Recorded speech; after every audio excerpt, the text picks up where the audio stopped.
यीशु का जन्म बेथलहम में हुआ था, जो यहूदिया का एक छोटा सा शहर था। उनके माता पिता मैरी और जोसेफ गरीब थे। वे उसके जन्म से हैरान थे। एक स्वर्गदूत मैरी को दिखाई दिया था। स्वर्गदूत ने उसे बताया कि वह परमेश्वर के पुत्र को जन्म देगी। इस साधारण शुरुआत के बावजूद यीशु का जन्म चमत्कारी था। स्वर्गदूतों ने चरवाहों को उसके आने की घोषणा की। बुद्धिमान लोग दूर से आए, एक तारे द्वारा निर्देशित उसे उपहार देने के लिए। जब राजा हेरोदेस ने यीशु के बारे में सुना तो उसे खतरा महसूस हुआ। उसने बेथलहम के सभी बच्चों को मारने का आदेश दिया। हालांकि एक स्वर्गदूत ने जोसेफ को चेतावनी दी। मैरी और जोसेफ बच्चे यीशु के साथ मिस्र भाग गए। हेरोदेस की मृत्यु के बाद वे नासरत लौट आए। यीशु नासरत में पले बढ़े। उन्होंने अपने परिवार के साथ एक साधारण जीवन व्यतीत किया। बचपन में ही यीशु ने अपनी उम्र से परे ज्ञान और समझ दिखाई।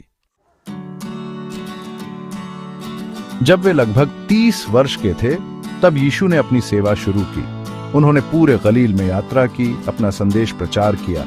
उनकी शिक्षाओं ने प्रेम, करुण और क्षमा पर जोर दिया।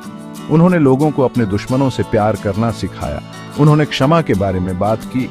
उन्होंने कहा कि दूसरों के साथ दया का व्यवहार करना महत्वपूर्ण है। उनकी सबसे प्रसिद्ध शिक्षाओं में पहाड़ी उपदेश और अच्छे सामरी का दृष्टांत शामिल है। यीशु ने सिखाया कि भगवान सभी से प्यार करते हैं। उन्होंने कहा कि भगवान चाहते हैं कि हम उनसे प्यार करें और एक दूसरे से प्यार करें। उन्होंने प्रार्थना और विश्वास के महत्व पर भी जोर दिया। अपनी पूरी सेवा के दौरान यीशु ने कई चमत्कार किए। उन्होंने बीमारों को चंगा किया। उन्होंने अंधों को दृष्टि दी। उसने मरे हुओं को भी जिलाया। इन चमत्कारों ने यीशु की शक्ति दिखाई। उन्होंने लोगों के प्रति उनकी करुणा भी दिखाई। यीशु ने उन लोगों की मदद की जो पीड़ित थे। वह उनका दर्द कम करना चाहता था। उसने उन्हें परमेश्वर का प्रेम दिखाया। एक प्रसिद्ध चमत्कार 5000 लोगों को खाना खिलाना था। बस कुछ रोटियों और कुछ मछलियों के साथ यीशु ने लोगों की एक बड़ी भीड़ को खाना खिलाया। इस चमत्कार ने जरूरतमंदों के लिए प्रदान करने की उनकी क्षमता को दिखाया। भाग 4, विरोध का सामना। यरूशलेम का रास्ता। यीशु की शिक्षाओं और चमत्कारों ने कई अनुयायियों को आकर्षित किया। हालांकि उन्होंने विरोध को भी आकर्षित किया। उस समय के धार्मिक नेताओं ने यीशु को एक खतरे के रूप में देखा। वे उसकी शिक्षाओं से असहमत थे। वे उसकी लोकप्रियता से ईर्ष्या करते थे। उन्होंने उसे बदनाम करने की कोशिश की। उन्होंने उसके अधिकार पर सवाल उठाया। उन्होंने उसे मारने की साजिश भी रची। यीशु उनकी योजनाओं के बारे में जानता था। वह अपना संदेश प्रचार करता रहा। वह जानता था कि वह भगवान की योजना को पूरा कर रहा है।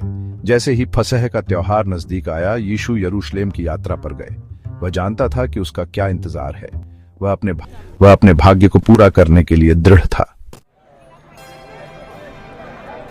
भाग 5, अंतिम बलिदान, सूली पर चढ़ाना और पुनरुत्थान। यरूशलेम में यीशु ने अपने शिष्यों के साथ फसह का भोजन बनाया। इसे अंतिम भोज के रूप में जाना जाता है। इस भोजन के दौरान यीशु ने अपने विश्वासघात और मृत्यु की भविष्यवाणी की। उसने यूचरिस्ट की भी स्थापना की। रोटी और शराब को अपने शरीर और रक्त के प्रतीक के रूप में साझा किया। भोजन के बाद यीशु प्रार्थना करने के लिए गेत्सेमन के बगीचे में गया। वहां उसे उसके एक शिष्य यहूदा इस्करियोती ने धोखा दिया। यीशु को गिरफ्तार कर लिया गया। उसे यहूदी अधिकारियों के सामने और फिर रोमी राज्यपाल पोंटियस पिलातुस के पास ले जाया गया। पिलातुस ने यीशु को सूली पर चढ़ाकर मारने की सजा सुनाई। यीशु को गोलगोथा नामक स्थान पर एक क्रूस पर सूली पर चढ़ाया गया था। अपार पीड़ा सहने के बावजूद यीशु परमेश्वर के प्रति वफादार रहा। उसने अपने पीड़ा देने वालों के लिए प्रार्थना की। 3 दिन बाद कुछ अद्भुत हुआ। यीशु मृतकों में से जी उठा। उसका पुनरुत्थान ईसाई धर्म में सबसे महत्वपूर्ण घटना है। यह आशा, मृत्यु पर विजय और अनंत जीवन के वादे का